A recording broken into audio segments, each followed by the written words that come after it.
আমাদের আসলে ক্লাস নিতেই পারলাম না সেভাবে, এবার এমন সময় গেল। জি স্যার। তোমাদের সকালে সকালে তোমাদের ক্লাস নিছেন তো না যোগেন স্যার? জি স্যার। জি স্যার। আচ্ছা, তাহলে এখন তোমাদের তো 6 তারিখ থেকে তোমরা রুটিন পেয়ে গেছো না? না স্যার পাইনি। তাহলে ওই 2টা সপ্তাহ হবে তো, মানে ধরো শনিবার থেকে বৃহস্পতি, তারপরে শুক্রবার বাদ আবার শনিবার থেকে বৃহস্পতি, এভাবে 15 জন করে হবে যেরকম হিসাব দেখলাম। তার আগে ভাইবা স্যার মাইক্রো দিয়ে কি শুরু হবে নাকি প্যাথো দিয়ে, মানে কাদের আগে? এইটা এখনো জানি না, তবে মানে তারিখটা কিন্তু এরকম যে 6 থেকে 12, 6 থেকে 11, তারপরে আবার 12 তারিখ শুক্রবার আছে, 13 থেকে 18, এইভাবে 2টা গ্রুপ করে আর কি হবে। দৈনিক 15 জন করে তোমাদের ভাইবা হবে। হ্যাঁ, এখন যেটাই হোক হয়তো রুটিন আবার আসবে, আমরা মোটামুটি প্রস্তুতি নিচ্ছি ওইভাবে।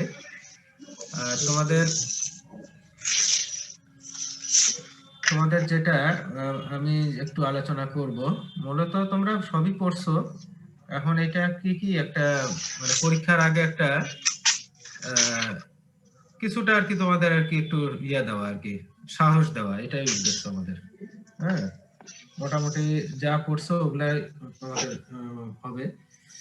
আর এখন এই করোনা পরিস্থিতিতে যেহেতু ক্লাস সেইভাবে নিতে পারলাম না আমরা, তোমাদের পরিবেশটা তো আরো বেশি সাফার করলো, তোমাদের তো তাও ক্লাস নিতে পারছি। এখন এইগুলো আর কি তোমরা করবে কিছুটা ওই প্রস্তুতির মধ্যে, তোমরা যে আইটেম দিছো তাই না, এই আইটেম ওয়াইজ জিনিসগুলো একটু চিন্তা করেই করবা। হ্যাঁ, আচ্ছা, তোমরা সবাই মনে হয় মিউট থাকলেই ভালো হয়, যখন যার কোনো প্রশ্ন করতে ইচ্ছা হয় তখন সেটাই করলে, নাহলে খুব শব্দ হচ্ছে বিভিন্ন দিক দিয়ে। হ্যাঁ, তোমাদের এগুলো একটু মিউট রাখো, কখনো কেউ কোনো কিছু কথা বলতে চাইলে তখন ওটাই করবা, তাহলে শব্দটা কম হবে আর কি, নাহলে সবার শব্দ একসাথে চলে আসতেছে এক জায়গায়। আচ্ছা, এখন সবার শুনতে সুবিধা হবে, আমরা আজকে প্যারাসাইটোলজি, ইমিউনোলজি আর মাইকোলজি, 3টা টপিকস একটু আলোচনা করব, যেগুলো ভাই ভাই ধরা হয়। এখন মনে করো এক্সটার্নাল কে আসবে এখনো জানি না। হ্যাঁ, অন্যান্য বার যারা আসেন তাদের প্রশ্নগুলো আমরা মোটামুটি একটু বুঝতে পারি যে কি প্রশ্ন করে, কিরকম কি, এগুলো আমরা একটু ডিসকাস করি যাতে এগুলো তোমাদের সুবিধা হয়। এখন কে যে আসবে এখন আমি শিওর না। যোগেন স্যার কিছু বলতে পারছিলেন কোথা থেকে আসবেন? স্যার, হ্যাঁ স্যার ওই যে রংপুর ওগুলা স্যার সেদিন বললো যে রংপুর অথবা রাজশাহী থেকে স্যার আসতে পারে এক্সটার্নাল। স্যার ওদেরও তো 6 তারিখে পরীক্ষা শুরু, তাহলে সেটাই। তো হ্যাঁ, রংপুর কিন্তু 6 তারিখ আমি জানি, আমাকে বলছিল যাওয়ার জন্য, তো আমি তো বললাম যে না আমি যেতে পারবো না। রংপুর, শহীদ জিয়াউর রহমান বগুড়া, রাজশাহী, এই 3 জায়গা থেকে হ্যাঁ এগুলো থেকে আসতে পারে। আরেকটা স্যার নাম বললো যে নীলফামারী মেডিকেল কলেজ। হ্যাঁ, নীলফামারীরও একজন আসতে পারেন, উনি আর কি রংপুরে ছিলেন, রিসেন্ট ট্রান্সফার হয়েছেন, উনি আসেন অবশ্য, উনি আসলে উনি কি আমাদের এখানে পরীক্ষা নিতে আসেন? এর আগে আসছেন উনি। উনি একটু কঠিন করারই চেষ্টা করেন, যাই হোক তারপরেও আমরা থাকবো তো। এই করোনা পরিস্থিতিতে কঠিন ছাত্রকে আনতে হবে স্যার? না, মানে আমরা আনতে চাই না, ঘটনা হয়েছে যে এটা লিস্ট পাঠায় দেয় তো বিশ্ববিদ্যালয়ে, তারপরে ওখান থেকে সবার কাছে যায়। এখন অনেকে কোনো কারণ থাকলে, সমস্যা থাকলে আসে না, যেমন আমি রংপুরে যাই পরীক্ষা নিতে রংপুর বগুড়া, এইবার রংপুর আমিও যেতে পারবো না। হ্যাঁ, এই যেহেতু 6 তারিখ থেকে আমাদের শুরু, 6 তারিখে আমাকে যাওয়ার জন্য বলছি। আচ্ছা যাই হোক, সেটা নিয়ে আসসালামু আলাইকুম স্যার। হ্যাঁ, এখন স্যার আমাদের সার্জারির একজন স্যার, দ্বিজেন স্যার এবং সন্দীপন স্যারকে যোগেন স্যার কল দিয়েছিলেন কয়েকদিন আগে আমাদের রুমমেট, ওনার ক্লাসে বলছিলেন। হ্যাঁ, তোমাদের দ্বিজেন স্যারও আমাদের সাথে বসছে, এখন হতে পারে যেটাই হোক, শোনো ওটা কোনো বিষয় না, বিষয়টা হলো যে আমরা তো ইন্টারনাল তাই না, আমরা থাকবো, অত ভয়ের কিছু নাই, ওনারা যাই করুক না কেন আমরা চেষ্টা করব, হ্যাঁ আমাদের মতো করে তোমাদের যতটা করা যায়। হ্যাঁ, তার মাত্র 1-2 দিন করে গ্যাপ পাচ্ছি স্যার, যদি কঠিন হয় তাহলে তো হ্যাঁ সেটাই, না কঠিন ওইভাবে হবে না। হ্যাঁ, কঠিন অতটা হবে না, তোমরা ওই আগে কঠিন চিন্তা করে মানে মাথাটা নষ্ট করার দরকার নাই। তোমরা যা পড়ছো সেইটুক পড়াই যদি ঠিক মতো এসে মাথা ঠান্ডা রেখে দিতে পারো তাহলে সব হয়ে যাবে। হ্যাঁ, এটা আসসালামু আলাইকুম স্যার। ওয়ালাইকুম আসসালাম। স্যার আসলে আমাদের তো স্যার অনেক ক্লাস নেওয়া হয়নি স্যার। হ্যাঁ হ্যাঁ, আমরা অনেক গ্যাপের মধ্যে আছি। গ্যাপে তো তো আমরা এখন কিভাবে এখন আমরা ওই জন্যই বলতেছি যে অনেক আজকে আজকে তোমরা একটু ধৈর্য ধরে শোনো।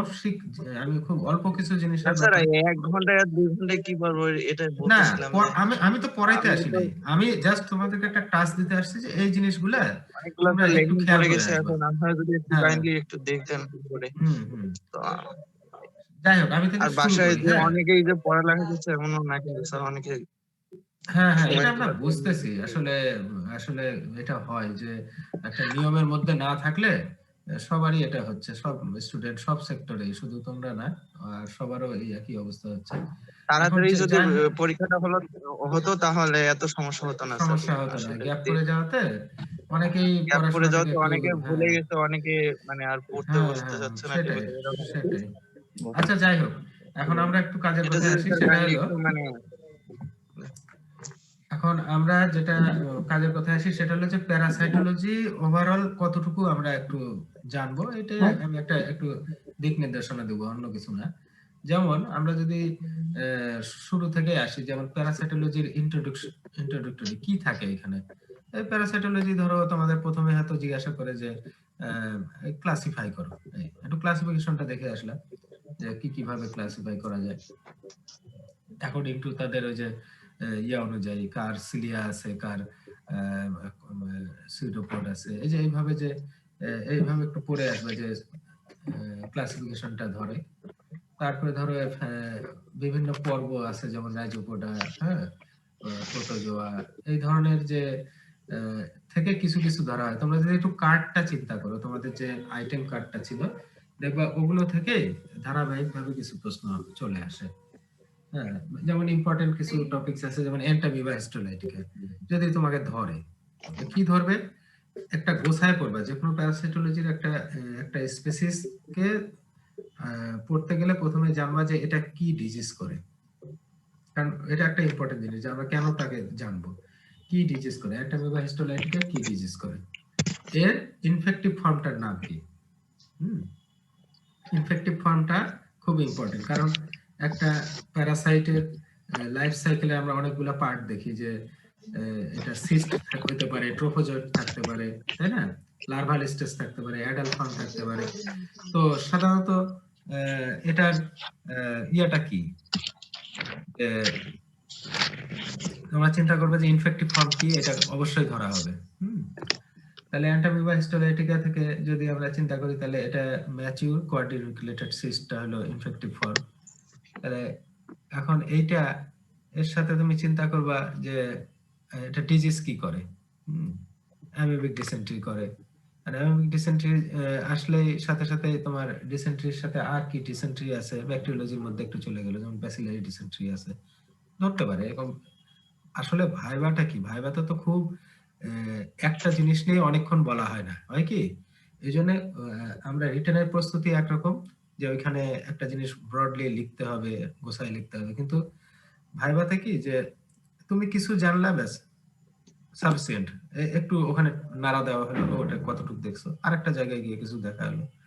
এই জন্য এখানে মোটামুটি ইম্পর্টেন্ট জিনিস হলো যে তুমি একটা প্যারাসাইটের কি ডিজিজ করে, ইনফেক্টিভ ফর্ম কি, লাইফ সাইকেল, কোনোটারই অত ডিটেলসে যাওয়া হয় না, কিন্তু কিছু ইম্পর্টেন্ট জায়গা থাকে সেগুলা অনেক সময় ধরা হয়, যে আসলে পিকুলিয়ার জিনিস থাকে, এইগুলো বের করতে হয়। তো আমি যাই হোক অ্যান্টামিবা হিস্টোলাইটিকা থেকে যদি চিন্তা করি, তাহলে এখানে আমরা ইনফেক্টিভ ফর্মের নাম বললাম, এটা জানতে হবে, কি ডিজিজ করে সেটা বললাম। আচ্ছা, এটা কোন কোন রুটে ট্রান্সমিট করে বা ইনফেকশন করে, তাহলে সেটাও জানতে হবে, ফিকোরাল রুটে এটা আসে, তাই না। তারপরে ধরো আরেকটা হলো যে এখান থেকে আমরা চলে যাব যে এটা ক্লিনিক্যাল ফিচার কি হতে পারে, কি ধরনের ডিসেন্ট্রি গেল এটা। এখন যদি এখানে আবার আরেকটা ব্যাপার আছে, যে কিছু আছে অ্যামিবিক লিভার অ্যাবসেস যেটা হয় লিভারে করে ইন্টেস্টাইনে করে, দুই জায়গায় যেহেতু ডিজিজ করে তাহলে দুই জায়গায় কি কি করে এইগুলো একটু জানতে হবে। এরপরে আসি যে লিভার অ্যাবসেস করলে আমরা যদি এখান থেকে যদি কোনো কালেকশন নেই লিভার অ্যাবসেস থেকে তাহলে এটা দেখতে কিরকম লাগে। হ্যাঁ, তোমরা জানো যে অ্যানকোফিসাস লাইক এটা এক ধরনের দেখতে এরকম চকলেট কালার, চকলেট ব্রাউন। এরপরে যদি আসি যে এটা ইন্টেস্টাইনে কি করে, ইন্টেস্টাইনে কি করতে পারে। তো একটা হলো যে এখানে যে ফ্লাক্স শেপেড আলসার হয় এটা জানতে চাই অনেক সময় যে কি ধরনের লেশনটা কি ধরনের হয়। তো এইটা তোমার যখন ইন্টেস্টাইনের যে মিউকোসা কে খাওয়া শুরু করে এটা করতে করতে এক সময় যে মাসকুলারিস মিউকোসির যে মাসকুলার লেয়ার আছে এই পর্যন্ত গিয়ে আর সে যেতে পারে না, অতএব ওই জায়গায় এখানে ফ্লাক্স শেপেড আলসার হয়। অনেক সময় এটার যে তোমার সিস্ট এটা দেখা যায় যে স্টুলের সাথে পাস করতেছে, তো ডায়রিয়া স্টুলের সাধারণত আমরা বেশি পাবো হলো ট্রোফোজয়েড ফর্মড স্টুল, যদি অ্যাসিম্পটোমেটিক থাকে তাহলে সিস্ট পাস করবে। তো এইরকম অ্যান্টামিবা হিস্টোলাইটিকা থেকে এই ধরনের কিছু জিজ্ঞাসা করা হতে পারে। আর তারপরে আসি আমরা যে এটা ডায়াগনোসিস কিভাবে করব। ডায়াগনোসিস আমরা স্টুল প্রিপারেশনস দুইটা করতে পারি, একটা স্যালাইন প্রিপারেশন একটা আয়োডিন প্রিপারেশন করে দেখতে পারি। তারপর ট্রিটমেন্ট কি, প্রিভেনশন কি, মূলত এই জিনিসগুলো প্যারাসাইটোলজি প্রত্যেকটার ক্ষেত্রে এই কথাগুলাই আসবে। তো এখানে আমরা এটা জানি যে এটা ফিকো ওরাল রুটে যেহেতু যায় ওয়াটার এন্ড ফুড কন্টামিনেশন হতে পারে। কি কিভাবে হতে পারে, যেমন যদি খাবার ঢেকে রাখা না হয় তাহলে একটা মাছির দ্বারা এটা কন্টামিনেশন হতে পারে। পানি যদি ফিল্টার করে না খাওয়া হয় বা বিশুদ্ধ পানি আমরা পান না করি তাহলে সেভাবে আসতে পারে। পানি হয় ফুটাইতে হবে, বয়েল করতে হবে অথবা ফিল্টার করতে হবে। ক্লোরিনেশন করে এটাকে রিমুভ করা যায় না। হ্যাঁ, এরকম কিছু ব্যাপার আছে, তাহলে এগুলো মনে রাখতে হবে। এরপরে আমরা আসলে ফ্লাজেলেটস কিছু আছে যেমন জিয়ার্ডিয়া ইন্টেস্টাইনালিস, এটা কাছাকাছি যে অ্যান্টামিবা হিস্টোলাইটিকা এটা যেমন ডায়রিয়াল ডিজিজ করে যে ডিসেন্ট্রি করে, আর জিয়ার্ডিয়া ইন্টেস্টাইনালিস কি করে, এটা জিয়ার্ডিয়াসিস করে, এটা এক ধরনের ডায়রিয়াল ডিজিজ। এখানে জিয়ার্ডিয়াতে আমরা আর কি জানবো যে এটার কি ফর্মে থাকে, মানে কি কি মরফোলজিক্যাল ফিচার কি কি আছে, এটার স্টেজ কি কি আছে, যেমন সিস্ট আছে, ট্রফোজয়েড আছে। এখানে এটা ইনফেকশন কোনটা দিয়ে করে, ইনফেক্টিভ ফর্ম কি। আচ্ছা, তারপর দেখতে কেমন এটা। আর যদি জিআরডিএসিস হয় তাহলে তার ক্লিনিক্যাল ফিচারে আমরা কি পাবো, তাহলে নন ব্লাডি ওয়াটারি ডায়রিয়া, এটা গেল এক ধরনের যে এমনি যে কোনো ডিজিজে এটা হতে পারে, কিন্তু স্পেশালি জিআরডিএসিস এ আমরা এটাকে কিভাবে করবো, ডায়াগনোসিস করবো স্টুলের নেচার থেকে। তাহলে এখানে ইম্পর্টেন্ট জিনিসটা হলো যে এখানে স্টেটোরিয়া হয়, অর্থাৎ ফ্যাটি কন্টেন্ট বেশি থাকে। কেন হয়, যে জিআরডিয়া ইন্টেস্টাইনালিস যে এর যেটা আমরা বলতেছি ফ্লাজেলেটস যে অর্গানিজমটা, এটা আমাদের যে অ্যাবজর্পটিভ সারফেস যে ইন্টেস্টাইনের যেখান থেকে নিউট্রিশন অ্যাবজর্ব করে সেই সারফেসটাকে কভার করে রাখে। সারফেসটাকে কভার করে রাখার জন্য ফ্যাট অ্যাবজর্পশন হতে পারে না, এই জন্য ফ্যাটটা স্টুলের সাথে পাস করে। আচ্ছা, এটা আমরা কি করতে পারি, জিআরডিয়া থেকে ডায়াগনোসিস কিভাবে করতে পারি। এটা আমরা স্টুল যদি মাইক্রোস্কোপিক ভিউ দেখি তাহলে মাইক্রোস্কোপে এটা আমরা এটা দেখতে পাবো, সিস্ট এবং ট্রফোজয়েডটা দেখতে পাবো।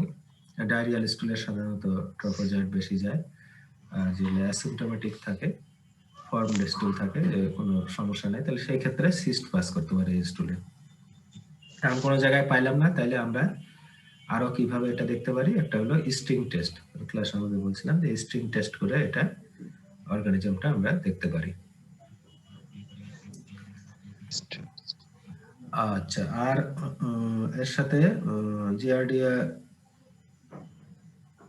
এটা আমরা কিভাবে ট্রিটমেন্ট প্রিভেনশন এইগুলোরও জানতে হবে। তো এখানে আমরা ওই যে আমরা যেটা বলি যে অ্যান্টামিবা হিস্টোলাইটিকের ক্ষেত্রে মেট্রোনিডাজোল বলতেছিলাম, জিআরডিআর ক্ষেত্রেও এই ধরনের ড্রাগস আছে। আর প্রিভেনশনের ক্ষেত্রে পানি বিশুদ্ধ করে পান করতে হবে এবং খাবার ঢেকে রাখার অভ্যাস করতে হবে, এইগুলো ট্রিটমেন্ট প্রিভেনশন। এরপরে আসো, এর মধ্যে আছে আবার ট্রাইকোমোনাস ভ্যাজাইনালিস। এটা একটা পিকুলিয়ার অর্গানিজম, কারণ এর শুধুমাত্র এর কোনো সিস্ট ফর্ম নাই, ট্রোফোজয়েড। হ্যাঁ, এটা মনে রাখতে হবে, কারণ আর গুলা জিজ্ঞেস করলে যে মরফোলজিক্যাল স্টেজ কি আছে, ওখানে আমরা বলি যে ট্রোফোজয়েড সিস্ট, এখানে কিন্তু শুধু ট্রোফোজয়েড, কারণ এটা ডিরেক্ট কন্ট্যাক্টে এটা ট্রান্সমিট করে। আর এই যে জিআরডিএ, অ্যান্টামিবা, এগুলা ফিকোরাল রুটে ট্রান্সমিট করে। তাহলে এই যে সেক্সুয়াল কন্ট্যাক্টের মাধ্যমে যায় ট্রাইকোমোনাস ভ্যাজাইনালিস, কি ডিজিজ করে? ট্রাইকোমোনিয়াসিস। এটা মেল বেশিরভাগ ক্ষেত্রে অ্যাসিম্পটোমেটিক, 10% ক্ষেত্রে প্রোস্টাটাইটিস হতে পারে। ফিমেলরা বেশি সাফারার, তাদের ক্ষেত্রে ট্রাইকোমোনাসিসে গ্রিনিশ ভ্যাজাইনাল ওয়াটারি ডিসচার্জ থাকে এবং এখানে বার্নিং সেন্সেশন থাকে, ইচিং থাকে। আর এই অর্গানিজমটা দেখতে কিরকম এবং আমরা এটাকে কিভাবে আইডেন্টিফাই করতে পারি? তাহলে আমরা ভ্যাজাইনাল সিক্রেশন বা ইউরেথ্রাল সিক্রেশন নিয়ে আমরা যদি মাইক্রোস্কোপে দেখি, তাহলে স্পেশাল একটা জার্কি মুভমেন্ট পাওয়া যায় এই ট্রোফোজয়েডের। এটা দিয়ে আমরা ডায়াগনোসিস করতে পারি। আদার্স আছে যেটা ইম্পর্টেন্ট, সেটা আমরা বললাম। তো এইরকম প্যারাসাইটোলজি থেকে অল্প অল্প কিছু করা বা কিছু প্রশ্ন করা হয় অনেক সময়, যে কমন 5টা প্রোটোজোয়ার নাম বলো। কমন 5টা প্রোটোজোয়া মানে যেগুলো আমরা বলতেছি, এগুলো কিন্তু সব প্রোটোজোয়া, এগুলোরই নাম জানতে চাই। তার মধ্যে কেউ আছে যেমন ইন্টেস্টাইনে আছে, কেউ ব্লাডে আছে, কেউ জেনিটোরিয়াল ট্র্যাক্টে আছে। এইভাবে কিছু প্রোটোজোয়ার নাম জানতে চাওয়া হয়। এরপরে আসো ইম্পর্টেন্ট এগুলো, সেগুলো হচ্ছে যে ব্লাড আর টিস্যু ফ্লাজেলেটস এর মধ্যে আছে লেশমেনিয়া। লেশমেনিয়া ডোনোভানি, বা যেটা কালা জ্বর করে, কালা জ্বর থেকে কিছু প্রশ্ন অবশ্যই ধরা হয়। তাহলে একটা হলো ভিসারাল লেশমেনিয়াসিস, যেটা কালা জ্বর। আর আছে আমাদের আর কি কালা জ্বর আছে, কালা জ্বর ছাড়া আর কি, মানে ভিসারাল লেশমেনিয়াসিস করে এবং পোস্ট কালা জ্বর ডার্মাল লেশমেনিয়াসিস পিকেডিএল করে। আর ও আছে যেমন স্পঞ্জিয়া, তারপরে তোমার এইগুলো যে আছে, এগুলো আমাদের জানতে হবে। হ্যাঁ, আর কালা জ্বর থেকে সাধারণত ধরা হয় যে কি ধরনের ক্লিনিক্যাল ফিচার হতে পারে। কালা জ্বরে সাধারণত এমনি যে ফিভার আছে তার থেকে এটা ডিফারেন্ট কেমন, যে এটা লো গ্রেড ফিভার থাকে এবং এটা একটা দীর্ঘদিনের জ্বর, যেমন পাইরেক্সিয়া অফ আননোন অরিজিন আমরা যে বলি, যে অনেক দিনের জ্বর, ডায়াগনোসিস না হওয়া পর্যন্ত কালা জ্বরও এই গ্রুপের মধ্যে পড়ে, কারণ অনেকদিন ধরে জ্বর থাকবে কিন্তু পেশেন্টের অ্যাপেটাইট ভালো থাকে এবং পেশেন্ট অনেক সময় এটা নিয়ে কমপ্লেন করে না, এই জন্য এটা ক্রনিক ফিভার হিসেবে এটা ট্রিটমেন্টের জন্য আসে। এবং ধীরে ধীরে কি হয়, এটার আস্তে আস্তে তার অ্যানিমিয়া ডেভেলপ করে, জন্ডিস ডেভেলপ করতে পারে, লিভার স্প্লিন বড় হয়। যখন বেশি পুরাতন হয়ে যায় তখন সে একসময় আসলে প্যানসাইটোপেনিয়া ডেভেলপ করে যায়। এবং এখানে তোমার অ্যানিমিয়া কিভাবে হচ্ছে এইগুলা জিজ্ঞাসা করা হয়। হ্যাঁ, এইগুলো একটু আমাদের দেখতে হবে যে কালা জ্বরে কিভাবে অ্যানিমিয়া হচ্ছে। আর আরেকটা হলো যে কালা জ্বরের ভেক্টর বর্ন ডিজিজ, এটা একটা। তাহলে কালা জ্বরের যে আমরা লেশমেনিয়া ডোনাভানি বললাম, এটা হলো পজিটিভ অর্গানিজম, কিন্তু এর ভেক্টর হচ্ছে স্যান্ডফ্লাই। স্যান্ডফ্লাই এর সায়েন্টিফিক নাম কি এটা জানতে চাওয়া হয়। ফ্লেবোটোমাস আর্জেন্টিপেস। এবং এইটা সাধারণত কালাজ্বর আমাদের কিছু এর সাথে কমিউনিটি মেডিসিনে প্রশ্ন চলে আসে, যেমন এটা যেহেতু একটা এন্ডেমিক কিছু জোন আছে যেখানে কালাজ্বর সবসময় থাকে। তো বাংলাদেশে কোথায় কালাজ্বর বেশি পাওয়া যায় এগুলো জিজ্ঞেস করে। তারপরে স্যান্ডফ্লাই সাধারণত কোথায় থাকে, তাহলে কাদের বেশি হতে পারে। সাধারণত গ্রামাঞ্চলে যেগুলো জায়গায় গরুর গোয়াল ঘরে, মাটির ঘরে এই কালাজ্বরের স্যান্ডফ্লাই বেশি থাকে। হ্যাঁ, তাহলে এই জিনিসগুলো জানতে হবে। আর কালাজ্বর ভিসেরাল লেশমিনিয়াসিস তো গেল, এর সাথে যে পিকেডিএল যেটা একটা পার্ট আছে ইম্পর্টেন্ট, এটা দেখা যায় যাদের একবার কালাজ্বর হওয়ার পরে ভালো হয়ে গেছে কিন্তু পরবর্তীতে দেখা গেল যে স্কিনে তাদের কিছু ইরাপশন থাকে। তো সেই ক্ষেত্রে আমরা তাদের কিছু ফেসে এগুলো মুখে ফেসে স্কিনের মধ্যে কিছু নোডুলার ইরাপশন দেখা দেয়। তো আমরা কালাজ্বর আসলে ডায়াগনোসিস জিজ্ঞাসা করে যে কিভাবে ডায়াগনোসিস করবে। এখানে কিছু ডিরেক্ট এভিডেন্স আছে, কিছু ইনডাইরেক্ট এভিডেন্স আছে। ডিরেক্ট এভিডেন্স বলতে আমরা যদি অর্গানিজমটাকে আমরা আইডেন্টিফাই করতে পারি তাহলে সেটা সবচেয়ে ভালো। এবং এটা করার জন্য স্যাম্পল কি নিব, তাহলে একটা হলো যে ব্লাড থেকে বেশিরভাগ এটা যেহেতু রেটিকুলো এন্ডোথেলিয়াল সিস্টেমকে ইনফেকশন করে, সেজন্য আমরা ওদেরকে পাবো হচ্ছে বেশি তোমার স্প্লিনে, লিভার, তারপরে তোমার বোন ম্যারো, এগুলো জায়গায় এদেরকে পাওয়া যাবে। তাহলে আমরা স্প্লিন অনেক স্মেয়ার করতে পারি, বোন ম্যারো থেকে কালেকশন করতে পারি। এইভাবে আমরা সরাসরি মাইক্রোস্কোপে আমরা এটা দেখতে পারি। ব্লাডে পাওয়া যাবে না তা না, ব্লাডে আবার তাহলে ব্লাডে সেন্ট্রিফিউজ করে বাফি কোট থেকে আমরা পেতে পারি। হ্যাঁ, বাফি কোটটা হচ্ছে যে যেখানে উপরে তোমার রেড ব্লাড সেল ভারী, এটা নিচে চলে গেল, আর মাঝখানে একটা জোন হয় গ্রে কালারের, আর উপরে তোমার প্লাজমা এটা অফ কিছুটা ইয়েলোইশ কালারের প্লাজমা থাকবে, যে আর মাঝখানে একটা জোন থাকবে গ্রে কালারের, এখানে ডাব্লিউবিসি জোনটা রেড সেলের উপরে। এই জায়গায় থেকে যদি আমরা নিয়ে মাইক্রোস্কোপে দেখি তাহলে আমরা পেতে পারি। আর পোস্ট কালাজ্বর ডার্মাল লেশমিনিয়াসিস যেটা পিকেডিএল এর ক্ষেত্রে আমরা সিলিট স্কিন স্মেয়ার করতে পারি। যেমন যে নোডুলার যে ইরাপশন গুলো থাকে, এই নোডুলটাকে আমরা একটা ব্লেড দিয়ে আমরা একটু এর মধ্যে স্লিট করে নিয়ে এখান থেকে স্মেয়ার নিতে পারি। 3S বলে স্লিট স্কিন স্মেয়ার। এই স্মেয়ারটা আমরা মাইক্রোস্কোপে দেখলেও যে টিপিক্যাল যে এর এলডি বডি দেখতে এটা আমরা পাই। এটা দেখতে অনেকটা ইলিপ্টিক্যাল সাইজ, ইলিপ্টিক্যাল শেপের একটা ডিম্বাকৃতির শেপের একটা সেল, এর মধ্যে কাইনেটোপ্লাস্ট থেকে আমরা চিনতে পারি, নিউক্লিয়াস আর কাইনেটোপ্লাস্ট। এখন এই কালাজ্বরের পরে আমরা এখানে আরো কিছু আছে, যেমন প্লাজমোডিয়াম যেটা আমরা ম্যালেরিয়া, এটাও খুব ইম্পর্টেন্ট একটা টপিক। এখানে প্লাজমোডিয়াম স্পিসিস গুলা কি কি আছে সেগুলো অবশ্যই জানবা, কোনটা কোন ধরনের ম্যালেরিয়া করে। ম্যালেরিয়ার ক্ষেত্রে কি কি কমপ্লিকেশন হতে পারে এটা ধরা হয়। কমপ্লিকেশন গুলো একটু দেখে আসবা, যেমন সেরিব্রাল ম্যালেরিয়া, অ্যালজিক ম্যালেরিয়া, এগুলো একটু দেখবা। ম্যালেরিয়াতে কিভাবে কেন হচ্ছে, অ্যানিমিয়া হচ্ছে। প্লাজমোডিয়াম যে 4টা স্পিসিস আছে আমরা যে জানি, প্লাজমোডিয়াম ফ্যালসিপ্রাম হলো যেটা কি ম্যালিগন্যান্ট টার্সিয়ান ম্যালেরিয়া করে, এটা সবচেয়ে বেশি মারাত্মক। আর প্লাজমোডিয়াম ওভালি, ভিভ্যাক্স আর ম্যালেরিয়া, এগুলো কি কি ধরনের ম্যালেরিয়া করে এগুলো অবশ্যই দেখবা।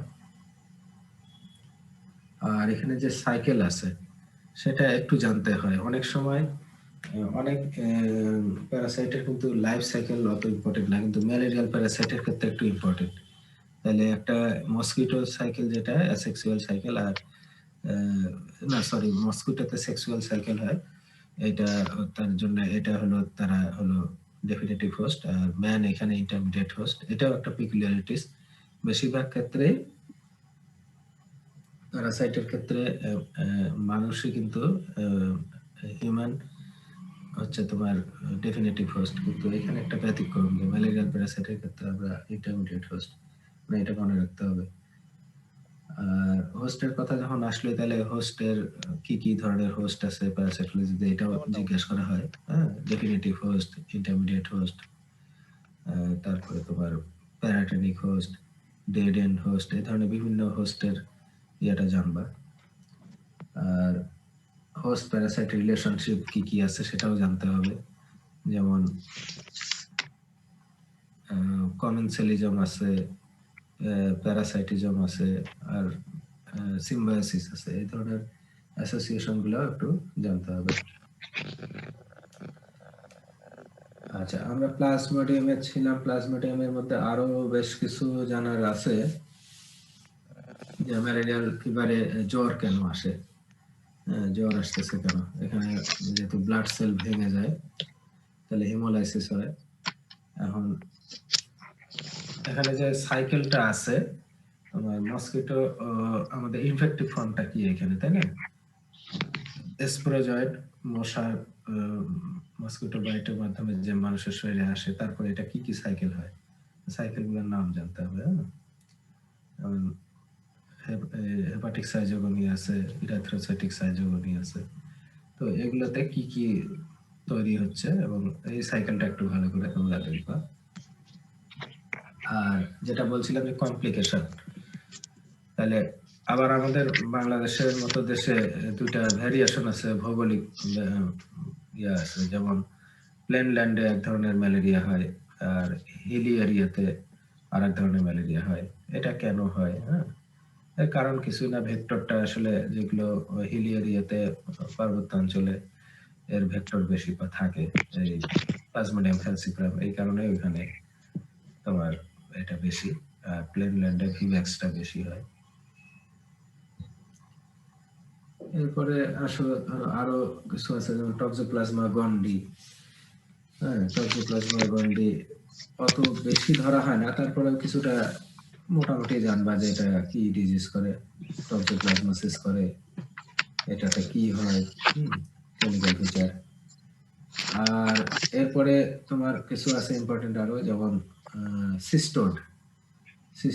আমরা এইটা গেল এই প্রোটোজোয়াল ইয়েগুলো পড়লাম। তো তারপরে যে আমরা বড় যেগুলা হেলমিন্থস যেগুলো, সেগুলোর মধ্যে আমরা বলি যে সিস্টোড, নেমাটোড, টিমাটোড এগুলো ভাগ করা আছে প্যারাসাইটের। সেগুলোর মধ্যে ইম্পর্টেন্ট হচ্ছে যে সিস্টোডের মধ্যে আছে যেমন টেনিয়া সাজিনাটা, টেনিয়া সোলিয়াম, লিকানোকাকাস গ্রানুলোসাস, ডাইফেলোবাথ্রাম ল্যাটাম, এই চারটা ইম্পর্টেন্ট সিস্টোড। এইগুলার সবগুলোরই তোমরা মোটামুটি ডেফিনেটিভ হোস্টকে আর ইন্টারমিডিয়েট হোস্টকে এগুলা জানতে হবে। এবং এই যে এইগুলো টেপ ওয়ার্ম বলি আমরা, যেগুলো সিস্টোড যেগুলো আছে, এগুলার একটা কমন নাম টেপ ওয়ার্ম, যে ফিতার মতো। এই এই ওয়ার্ম গুলাকে আমাদের কম্পারেটিভলি সাজিনেটা আর সোলিয়ামের মধ্যে কিছু পার্থক্য অনেক সময় ধরা হয়। ডিজিজেরও কিছু পার্থক্য আছে, যেমন সাজিনেটা থেকে সোলিয়াম আরো মারাত্মক, কারণ এটা দিয়ে লার্ভাল স্টেজটাও আমাদের এখানে ডিজিজ করতে পারে, যেমন যেটাকে বলে সিস্টিসার্কোসিস করে। এটা যদি ব্রেনে কোনো স্পেস অকুপাইং লেশন করে, তাহলে এটা আরো মারাত্মক হতে পারে। কিন্তু সাজানেটের ক্ষেত্রে ততটা মানে ইয়ে না, এটা শুধুমাত্র ইন্টেস্টাইনে কিছুটা যা সমস্যা করার পরে, এছাড়া অন্য সমস্যা নেই। কিন্তু সোলিয়ামটা বেশি মারাত্মক। তাহলে এগুলার আবার কিছু কমন নেম আছে। জিজ্ঞেস করে যে আসলে সাজানেটের আর একটা নাম কি, তাহলে এটা বিফ টেপওয়ার্ম। টেনিয়া সোলিয়ামের আর একটা নাম কি, এটা পর্ক টেপওয়ার্ম। ইকানোকক্কাস গ্রানুলোসাসের আর একটা নাম কি, এটা ডগ টেপওয়ার্ম। মজার ব্যাপার হলো যে এইটা একটা ব্যতিক্রম, ইকানোকক্কাস গ্রানুলোসাসের আবার এই অ্যাডাল্ট ফর্মটাই কিন্তু থাকে কুকুরের পেটে, এই যে ডগ টেপওয়ার্ম যেটা বলা হচ্ছে। কিন্তু আদার্স এগুলো কিন্তু সবগুলোরই অ্যাডাল্ট ফর্মটা কিন্তু হিউম্যান বডিতে থাকে। টেনিয়াসা জেনেটা সোলিয়াম এন্ড ডাইফাইলোথ্রিয়াম লেটার। টেনিয়াসা জেনেটা সোলিয়াম আসলে কি ডিজিজ করে? আমরা জানি যে এগুলো অ্যাবডোমেনে যে থাকে, ইন্টেস্টাইনে, এখানে সেরকম কোনো সমস্যা করে না। অ্যাবডোমিনাল ডিসকমফোর্ট, মাঝে মধ্যে ডায়রিয়াল সমস্যা হতে পারে, কিন্তু ডাইফাইলোবাথ্রিয়াম ল্যাটামটা কিন্তু একটা মারাত্মক ইয়ে করে, যেটা কি যে মেগালোব্লাস্টিক অ্যানিমিয়া করে। মেগালোব্লাস্টিক অ্যানিমিয়া করতে পারে, এটা ইম্পর্টেন্ট, মনে রাখা লাগবে। আর ইকানোকক্কাস গ্রানুলোসাস এর ক্ষেত্রে ডগ হচ্ছে ডেফিনিটিভ হোস্ট, কিন্তু ইন্টারমিডিয়েট হোস্ট হচ্ছে আদার্স, ক্যাটেল, শিপ এরা। আর হিউম্যান এখানে ডেড এন্ড হোস্ট বলে, dead end intermediate host Echinococcus granulosus এর ক্ষেত্রে। কারণ হচ্ছে যে আমরা লাইফ সাইকেল যদি চিন্তা করি, তাহলে এইভাবে, তাহলে ডেড এন্ড হোস্ট কেন বলতেছে এটা বুঝতে পারবো। এই জন্য যে লাইফ সাইকেলে ওখানে দেখা যায় যে ডগ টেপওয়ার্ম অর্থাৎ ইকানোকক্কাস গ্রানুলোসাস এখানে অ্যাডাল্ট ফর্ম থাকে, এখানে তারা মেল ফিমেল ম্যাটিং এর পরে যে এই প্রভাব ডিসচার্জ হয়,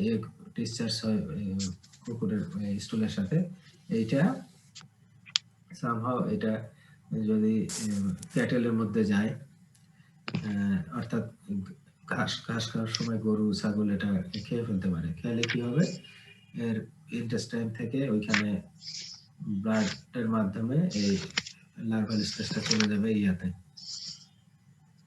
এই তোমার এর যে লিভার, লাংস, এইগুলো জায়গায় কি তৈরি করবে, এক ধরনের সিস্ট তৈরি করবে, ওইটাই হলো লার্ভাল স্টেজ। এটা ওখানে থাকার ফলে ওইখানে কিন্তু এটা থেকে গেল, ওখান থেকে তখনই আবার সাইকেল কমপ্লিট করতে পারবে কখন, যখন এই ছাগল বা গরু এগুলার যখন কষাইখানে জবাই হয়, তারপরে যে লাংস বা টিস্যু গুলো যখন অনেক সময় বাইরে ফেলার পরে কুকুর আবার খেয়ে ফেললে, তাহলে লাইফ সাইকেলটা কমপ্লিট হবে। লার্ভাল স্টেজটা আবার কুকুরের ইন্টেস্টাইনে গিয়ে এই তারপর অ্যাডাল্ট ফর্মে আসবে।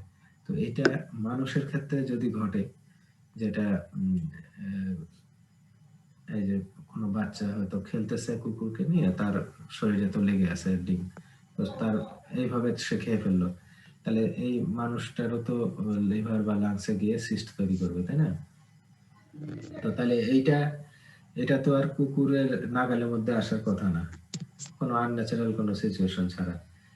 মানুষ মারা গেলে তো এটা কবর দেয় বা দাহ করে, সেটা তার একটা, কুকুর তো আর এটা পাচ্ছে না। এই কারণেই যদি মানুষের শরীরে আসে, তাহলে কিন্তু আর লাইফ সাইকেল কমপ্লিট করতে পারবে না, এই জন্য এটা হিউম্যানকে ডেড এন্ড হোস্ট বলা হয়। আচ্ছা, তাহলে এটা প্রিভেনশন ট্রিটমেন্ট কি হবে এগুলা? সবগুলারই তোমার কমন কিছু ড্রাগসের নাম আছে, অ্যালবেন্ডাজল, মেবেন্ডাজল, হ্যাঁ, থায়াবেন্ডাজল, এগুলা যা আছে দেখবা।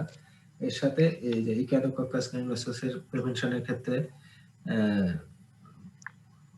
সতর্ক হতে হবে যে আমরা যে প্রাণীর মাংস খাই, এটা আন্ডারকুকড যেন না হয়, এটা হলে প্রিভেনশন করা যাবে। আন্ডারকুকড থাকলে এটা আমাদের শরীরে আসবে। আর আরেকটা হলো যে ডগকে কৃমি ওষুধ খাওয়াতে হবে, তাহলে এটা প্রিভেন্ট করা যাবে।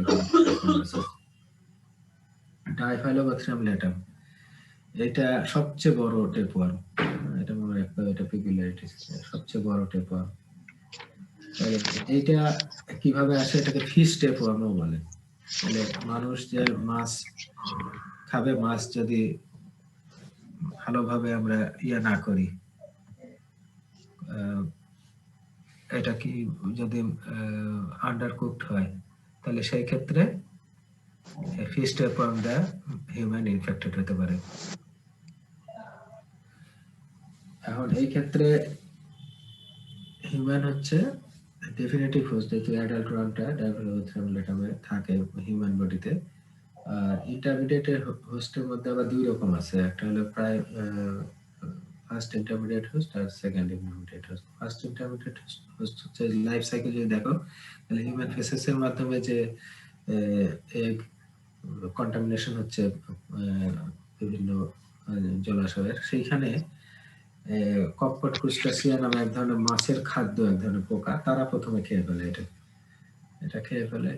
এরা বলতেছে যে ফার্স্ট ইন্টারমিডিয়েট হোস্ট। তারপরে এই কপকট ক্রুস্টাসিয়াকে যখন আবার এই ধরনের মানে মিঠা পানির মাছ যেগুলো নদী পুকুরের, এরা খেয়ে ফেলে, তখন এদের শরীরের ভিতরে এই এদের মাংসের মধ্যে গিয়ে লার্ভাল স্টেজটা বসে থাকে, মানে এরা সেকেন্ড ইন্টারমিডিয়েট হোস্ট। এবং আমরা যদি মাছ ভালো করে রান্না না করে খাই, যদি মানে আন্ডার কুকড থাকে, তাহলে আবার মানুষের শরীরে এই কৃমিটা আসার সুযোগ হয়। সাধারণত যেসব দেশে কাঁচা মাছ খাওয়ার ট্র্যাডিশন আছে, এই সব জায়গায় এই ডিজিজটা বেশি, যেমন স্ক্যান্ডিনেভিয়ান দেশ, নরওয়ে, সুইডেন, জাপান, ফিনল্যান্ড, এইগুলোতে এটা বেশি দেখা যায়। আর আগে যেটা বলছিলাম টেনিয়া সেজিনেটা, টেনিয়া সেলিয়াম, এগুলো তো আসলে আন্ডারকুকড মিট থেকেই হবে। এইগুলা প্রিভেনশন করার ওই একটাই বুদ্ধি যে এইভাবে ভালোভাবে মাছ মাংস রান্না করে তারপর খেতে হবে। এগুলো গেল সিস্টোড। এখন তোমার ইন্টেস্টিনাল নেমাটোড। এই নেমাটোডের মধ্যে আবার বেশ কিছু আছে, যেমন অ্যাসকারিস লাম্বিকাইডস আছে, অ্যানকালিওস্টোমা ডিউডেনালি, এন্টারবিয়াস ভার্মিকুলারিস, ট্রাইচিউরিস ট্রিচিউরা, স্ট্রাঙ্গলেট, স্টারকোরালিস। তাহলে এতগুলা নেমাটোড ছাড়াও আরো আছে, এইগুলো বেশি ইম্পর্টেন্ট, এইগুলাকে একটু এইগুলার ডিটেলস একটু পড়তে হবে তোমাদের। আমি আগেই বলছি যে কোনো প্যারাসাইটোলজি যখন তোমরা পড়বা, একটু গোছায় পড়বা যে এটার কি ডিজিজ করে, ইনফেক্টিভ ফর্মটা কি, এদের হোস্ট, ডেফিনেটিভ হোস্টকে, ইন্টারমিডিয়েট হোস্টকে, এইটা, এবং লাইফ সাইকেলটা শুধু দেখবা, অত ধরা হয় না, কিন্তু তারপরে কিছু কিছু ইম্পর্টেন্ট জায়গা আছে, এই জন্য করতে হয়। আমরা যদি